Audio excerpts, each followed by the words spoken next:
আমরা সেজন্য আপনাদের সবাইকে সালাম জানাই, অভিনন্দন জানাই।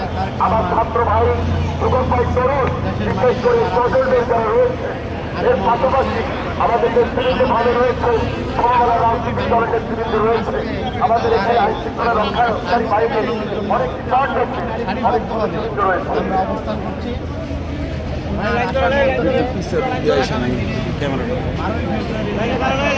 আমাদের ভলান্টিয়ার যারা ড্রেস পরা তারা কিন্তু এখানে থাকবেন না, তারা সবাই যারা সামনে বামের পিছনে কেউ থাকবে না, তারা চলে যাবে আপনারা চলে যাবেন।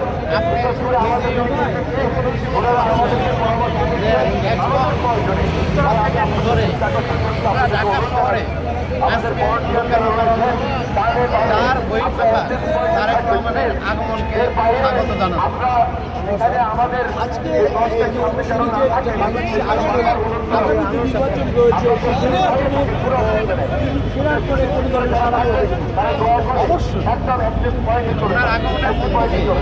বিএনপি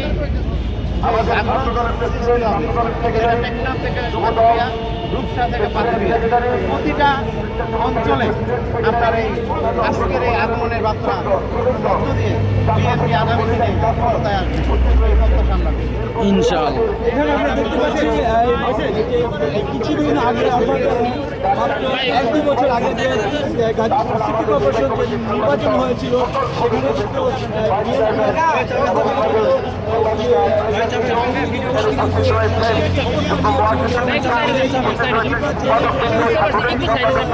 সেখানে কিন্তু রাজনৈতিক দল বলতে খবরের রাজনৈতিক দল যারা বিভিন্ন আন্দোলন সংগ্রামে আমাদের ছিলেন তারা সবাই এখানে উপস্থিত রয়েছেন। আমরা এই অনুষ্ঠানটা যখন শুরু করব আমাদের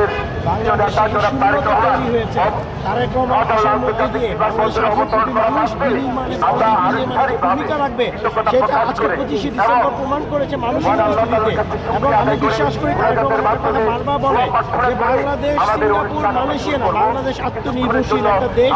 খাদ্যে চিকিৎসা এবং বাসস্থানে সম্পূর্ণ করবো, এটি তার প্রমাণ অঙ্গীকার এবং সেই অঙ্গীকার বাস্তবায়নে বাংলাদেশের 8 কোটি মানুষ আমরা তার পাশে আছি ইনশাআল্লাহ। এই মুহূর্তে জনসাধারণ এবং বিএনপি নেতাকর্মী যারা আছে তাদের ভিতরে যে অনুভূতি আপনি দেখছেন, তাদের যে মনোভাব সেটা আপনি কিভাবে দেখছেন?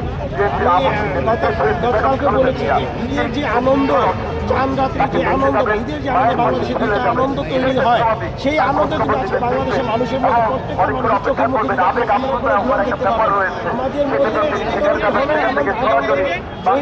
করা মুশকিল, আনন্দ প্রত্যেকটা বাংলাদেশের মানুষ বিনির্মাণে তারেক রহমানের ভূমিকা অনস্বীকার্য হবে এবং তারেক রহমানকে নিয়ে আমরা বাংলাদেশ বিনির্মাণে এগিয়ে যাবো ইনশাআল্লাহ। আপনি কি মনে করছেন বর্তমান যে অবস্থান দেখছেন এবং বিএনপির যে সমর্থনের যে দেখছেন তাতে কি আগামী নির্বাচনে বিএনপি ক্ষমতায় আসতে পারবে? সেটা 12ই ফেব্রুয়ারি প্রমাণিত হবে ইনশাআল্লাহ। তারেক রহমান আজকে আসছে এবং অনেক অপশক্তি তারেক রহমান বলছিল যে তারেক রহমান আসবে না বাংলাদেশ। আজকে তারেক রহমান আসার মধ্যে দিয়ে সকল বাধাকে অতিক্রম করে বাংলাদেশের মাটিতে পা রাখছে এবং সকল অপশক্তির জবাব দিচ্ছে তারেক রহমান। 12ই ফেব্রুয়ারি আমি বিশ্বাস করি নির্বাচনী সুষ্ঠু হয়, বাংলাদেশ বিএনপি বাংলা জাতীয়তাবাদী দল সরকার গঠন করবে ইনশাআল্লাহ।